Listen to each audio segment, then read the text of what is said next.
Hai, apa kabar semuanya saudara? Selamat datang dalam YouTube channel Gideon Simanjuntak dan Amanda Zevanya. Selamat bergabung dalam acara ini. Kami berdoa agar kiranya YouTube channel ini boleh menjadi berkat dan biar nama Tuhan yang dipermuliakan. Kami percaya ketika kita memulai hari bersama dengan Tuhan, maka sepanjang hari itu akan menjadi hari yang penuh berkat, hari yang penuh dengan hikmat, maka akan menjadi hari yang bebas stres, dan saudara akan menikmati sepanjang hari karena kekuatan yang dari Tuhan menyertai saudara dan saya. Mari sama-sama kita mau tundukkan kepala, kita bersatu dalam doa. Tuhan Yesus yang baik, betapa hati kami limpah dengan ucapan syukur. Kami datang menghadap tata belas kasihan-Mu, meminta kekuatan yang dari surga. Kiranya Tuhan memampukan kami, menguatkan dan meneguhkan setiap kami. Pakai hamba-Mu untuk boleh menjadi saluran berkat. Lidah, bibir, perkataannya Tuhan urapi, agar kata kalimat yang keluar berasal dari isi hatinya Tuhan, dan biar nama Tuhan saja yang dipermuliakan. Segala yang jahat kami cabut, kami patahkan kuasanya. Di dalam nama Tuhan Yesus, setiap kita yang siap untuk diberkati, sama-sama kita katakan amin. Memindahkan gunung.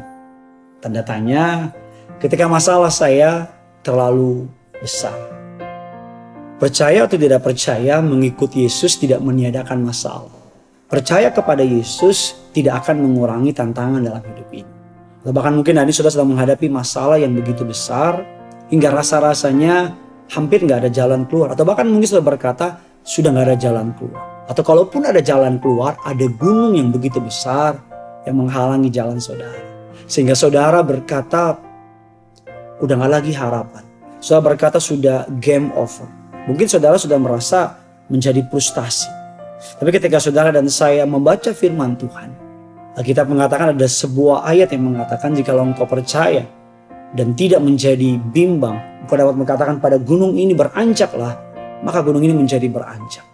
Apa yang membuat banyak orang Kristen tidak dapat memindahkan gunung-gunung kehidupannya, tidak dapat meninggalkan, tidak dapat melewati gunung-gunung masalah?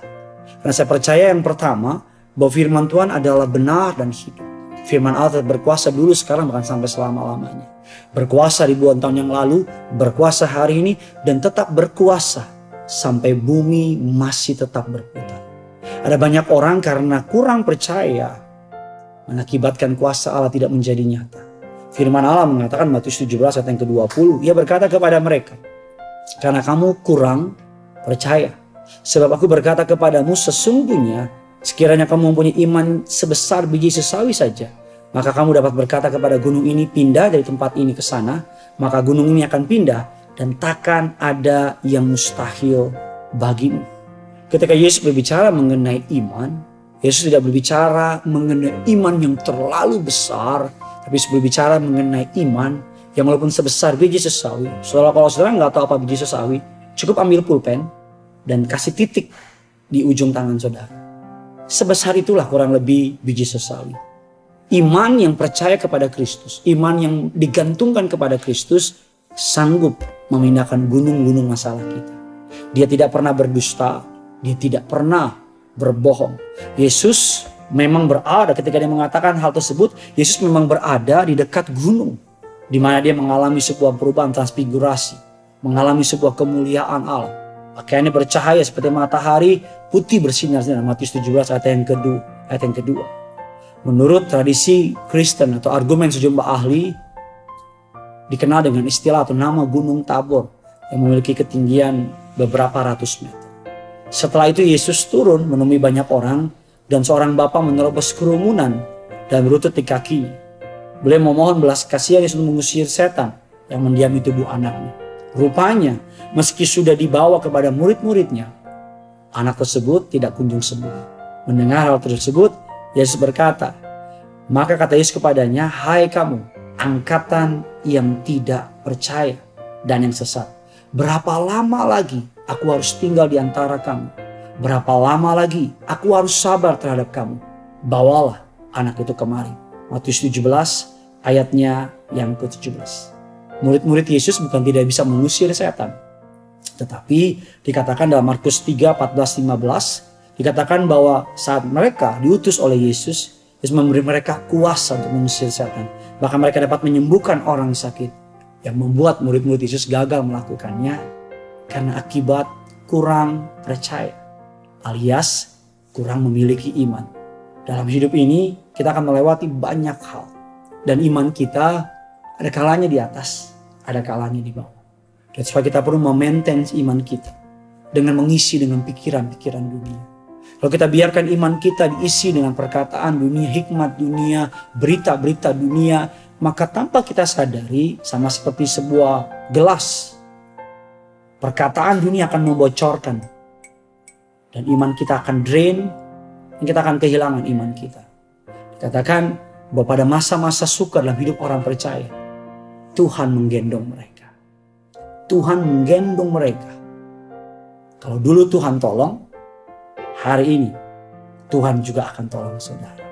Ketika saudara dan saya tidak percaya, maka hal tersebut menghalangi Tuhan untuk dapat melakukan perkara-perkara yang luar biasa. Alkitab mengatakan suatu kali Yesus berpergian ke sebuah tempat kelahirannya. Dan di tempat itu Alkitab mengatakan Yesus tidak dapat melakukan apapun. Hanya menyembuhkan beberapa orang, menyembuhkan orang sakit. Karena kedegilan hati mereka. Tercatat dalam Matius 13:57-58. Seorang nabi dihormati di mana-mana, kecuali tempat asalnya sendiri, di rumahnya. Dan karena ketidakpercayaan mereka, tidak banyak mukjizat yang diadakannya di situ. Dari ayat yang kita baca tadi, bahwa berkat mukjizat kuasa dapat mendarat dengan sempurna ketika landasannya siap. Landasan bicara mengenai iman. Bagian kita beriman, bagian Tuhan menggenapi janji. Tapi kalau Tuhan, Alkitab mengatakan, jikalau anak manusia datang kedua kali, adakah iman ia temui? Memindahkan gunung hidup kita, memindahkan gunung-gunung masalah, bukan hal yang tidak mungkin bagi orang percaya. Kalau saudara memiliki iman, maka saudara dapat melakukan perkara-perkara yang luar biasa. Mungkin tampaknya sulit di awal, mungkin tampaknya mustahil di depan. Tetapi percaya, sebab bagi Allah tidak ada perkara yang mustahil. Bahkan Yeremia 32 ayat yang ke-27. Sesungguhnya akulah Tuhan Allah segala makhluk. Adakah sesuatu apapun yang mustahil bagiku? Wow. Allah menantang saudara dan saya dengan sebuah kalimat, adakah yang mustahil bagi Allah? Tidak ada yang mustahil. Ingat, ketika saudara menghadapi sebuah masalah yang besar, gunung menghadang langkah saudara. Tidak ada satupun yang mustahil bagi Allah. Pindahkan gunung itu dengan iman sebesar biji sesawi. Mungkin kita sering berpikir, jika saya punya iman, maka apapun yang saya lihat, apapun yang saya minta, Tuhan akan berikan. Kenyataannya tidak seperti itu. Mari kita melihat beberapa tokoh di Alkitab ketika mereka menghadapi masalah. Iman tidak menghindarkan Ayub dari malapetaka, tapi iman menolong Ayub melewati malapetaka. Iman tidak meluputkan Daniel dari gua singa, tetapi karena iman Daniel tidak terluka sedikit pun saat berada di gua tersebut. Iman tidak membebaskan Sadrak, Mesak, Abednego dari dapur api. Tapi karena iman, mereka tidak terbakar di dalamnya. Iman tidak meloloskan Stefanus dari sebuah perajaman, dilempar batu sampai mati. Tapi iman juga lah yang memampukan Stefanus untuk mengampuni para pelakunya dan menjadi saksi bagi Kristus hingga detik terakhir. Iman tidak membuat kita terhindar dari masalah. Kalau saudara berpikir karena punya iman sudah bebas dari masalah, saudara salah besar. Tapi iman membuat kita siap menghadapi masalah. Apapun masalah boleh terjadi, orang benar akan hidup oleh iman.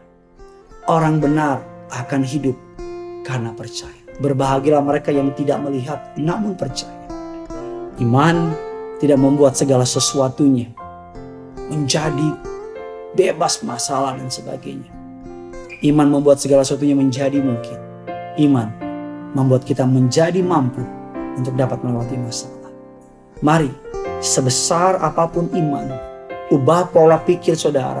Hidup senantiasa dalam pertobatan. Dan mulailah melihat bahwa Tuhanmu lebih besar dari masalah saudara. Tuhan saudara lebih hebat dari semua tantangan yang saudara dan saya hadapi. Mari sama-sama kita mau datang sama Tuhan. Bagikan kabar baik kepada mereka yang sedang menghadapi masalah kehidupan. Tulis kolom komentar di bawah bagaimana firman ini memberkati saudara. Dan kalau saudara punya masalah, tulis kolom komentar. Biar kami para hamba Tuhan dan segenap para penonton setia, kerinduanku bisa sama-sama saling mendoakan. Mari sama-sama kita datang sama Tuhan.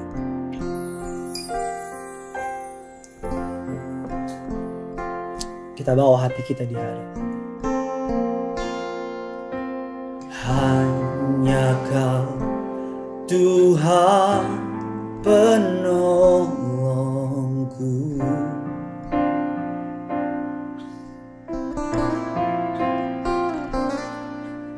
yang selalu setia bersamaku.